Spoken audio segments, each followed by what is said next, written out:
Hey everybody, volunteering for your communities. It's a good thing to do, right? And there's a million different ways to do that.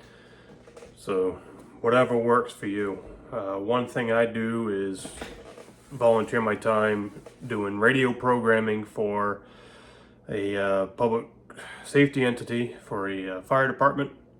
They're a small fire department, they don't have big money, multi-million dollar budgets, nothing like that. So doing some upgrades for them right now and working on updating the code plug. So they are upgrading to digital, to DMR, so that's pretty cool. And I've got their keys, so we're going to be uploading the keys into the radios here at some point. And right now I'm updating the code plugs. And just to make it more of a challenge for people like me, the county they operate in over a year ago put up a new radio system.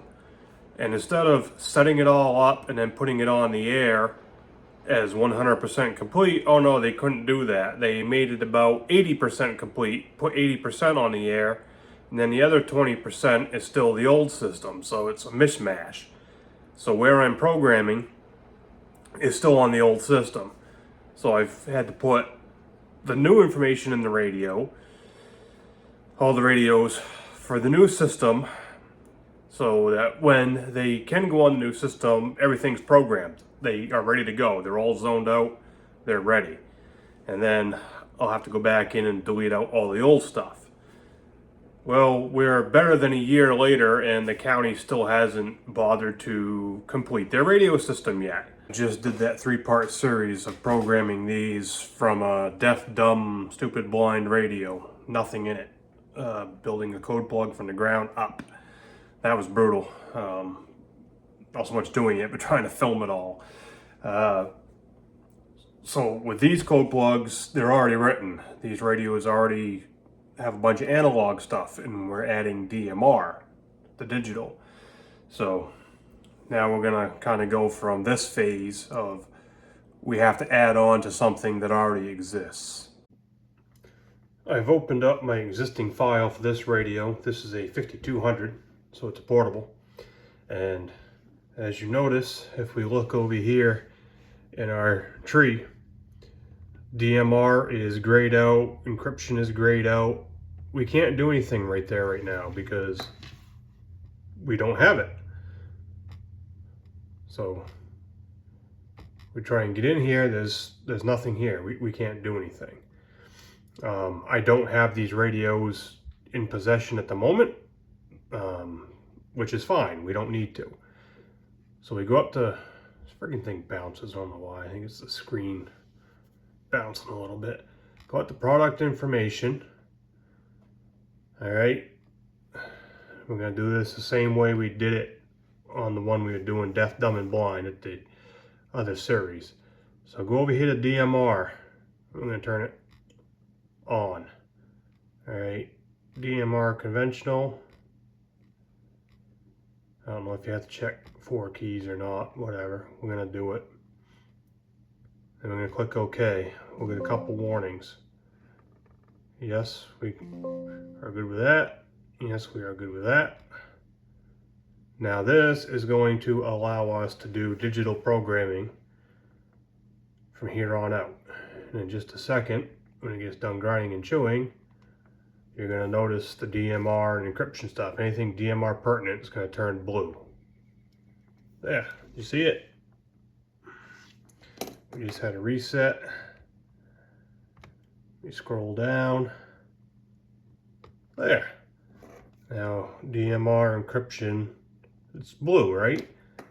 So now when we open it up, we have stuff there. We can do things now. Same thing if we were messing with P25 and we didn't have the radio to write the key into and then get back out of it. That would activate this all doing it that way, but we don't have that right now. So same thing with the DMR. We can't dump the key in the radio, authenticate the radio, read back out of the radio and get the keys from the radio so the program knows, hey, the radio can do this. So we're just doing it manually is all. We do the same thing we did from the bare bones here. as we're building our personalities. So we're going to make a DMR conventional personality. It's just going to pop up here at the bottom. There we go. There's going to be system 10 in here. So we've got 10 systems going now. And I can name this PS DMR, whatever I want. And now we're not dealing with MDC 1200 IDs, which this radio still has MDC 1200 in it because the county and everybody's running analog and they need to have PTT ID. But for local operations, they're transitioning to DMR. So that's what we're going to be building here. So unit ID on this one is going to be 8705. We could name it if we want. For these guys, we ain't too worried about that. And yep, we're going to do our timeout timer with a pre-alert of, hey, shut up at 50 seconds. Then we can add a, we've only got a couple DMR channels going in here at the moment. I'm sure there'll be more in the future. Just do whatever you're doing here. Make your personality name. Put your frequency in, your simplex, pair, whatever you're doing. And it's all going to be specific to you. So I can't tell you exactly how to do it. Set your color code, whatever it is for you. We're just running one for these guys. This is a firefighter's radio. The chief's radio is set up a little differently. So for these guys, for the firefighters, I'm doing busy channel lockout on them. So if it's busy, they can't transmit. All right. Now we need to do right here, when we scroll down, notice this is off. We don't have any options for a group call, so we're going to build that. So if we go over to our tree to DMR, click on DMR, we could do different things in here. I showed this in the original 3 videos. I think it's bouncing all over the place, ain't it? Like something's moving, but it's really not. We could do unit display on the group call. So we could do ID numbers and all that. Only the chief can do that. We're not worrying about that for individual firefighters because all they're going to do is be keying up. So they can go, oh, this is cool. We can see numbers. We're not worrying about aliases for these guys. We would do all that right here in the individual ID list. That's weird.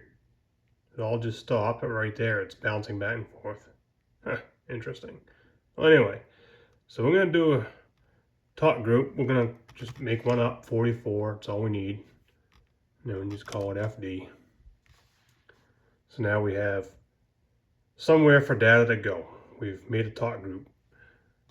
Now we can go back to our fire department DMR. Now when we go to our select call, we have group call. And it's automatically going to go to our talk group of 44. We only have one group in this radio system. We could do multiples and such, but for these guys, they only need one.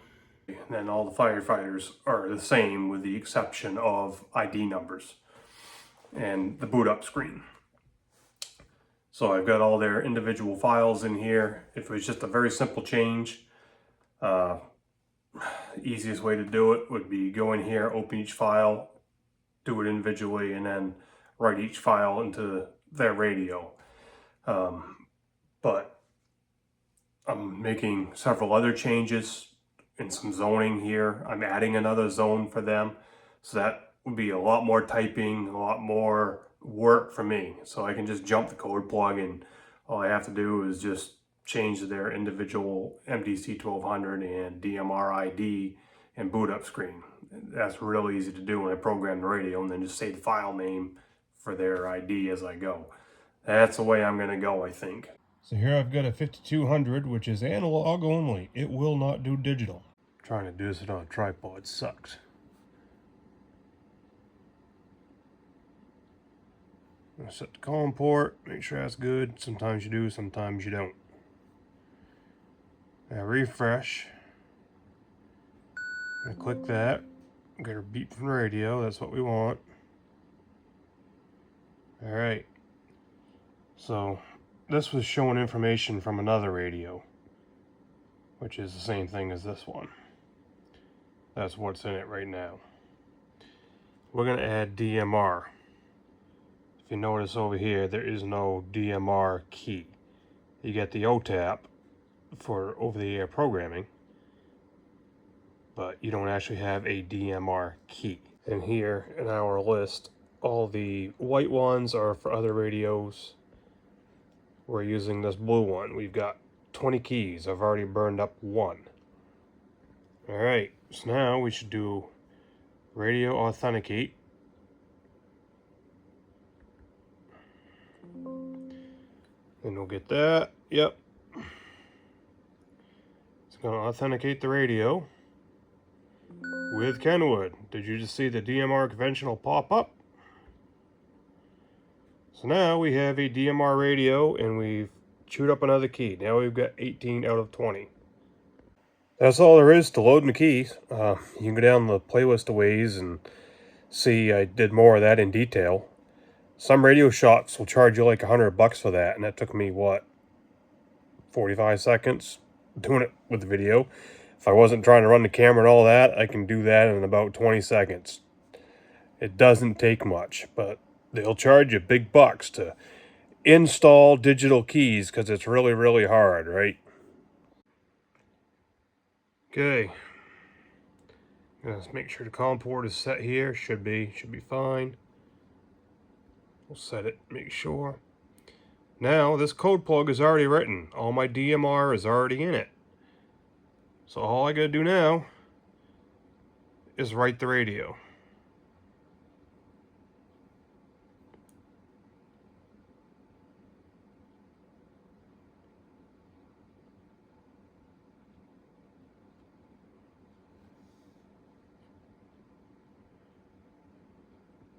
Every radio shop is probably going to be different about rates and charges and what they charge for and don't charge for.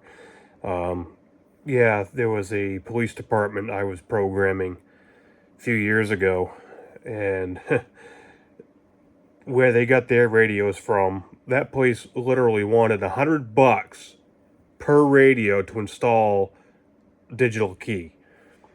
And those radios had P25 and DMR. That would have cost a fortune just for them to install the freaking keys. Yeah, no. I said, get me the keys and I'll take care of it. And that's how simple it is. You literally get the keys in the email. You open it up in a README text file. There's your key. Then you can drag it or copy and paste it over to your LMC, and then you get the list, like I showed you on the left there, of the 1920, then we got the 1820 when we burned it up. It's in there. Then you just take it from the LMC and import it into the radio. It's pretty simple.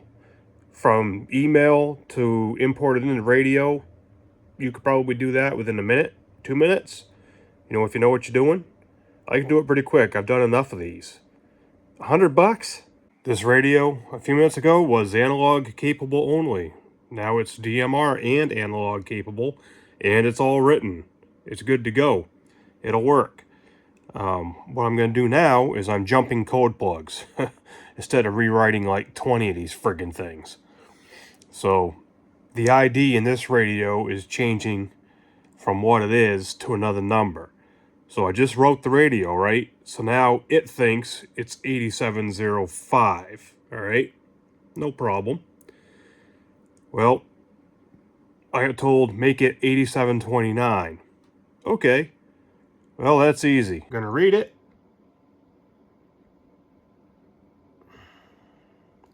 Read. Yep. When this gets done reading, we're going to have a new file.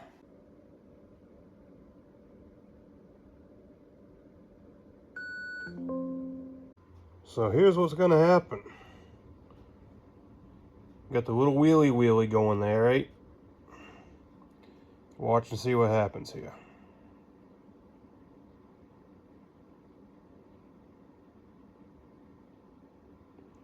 Notice the file name just changed, all by itself. I didn't do anything. In part 3 of programming these things from the ground up, I talked about jumping code plugs, and that's exactly what I'm doing right now. We're advancing them, skipping them ahead, recycling, whatever you want to call it. Saves me a lot of work. So as you saw, I wrote 8705 into this radio, right? Then I read back from the radio, and now I have the code plug here, and it's showing kpgd1n.dat, generic name. I'm going to change that file name to the new file name for this radio, which is going to be 8729. There we go. Simple. And to do that, all you got to do is go up there, save as. It's going to bring up, just like anything else, save as, type in your file name, whatever you want. So now it knows what I just read is going to be 8729. Now I can go in here and just change my DMR ID, my MDC 1200 ID, and my boot up screen.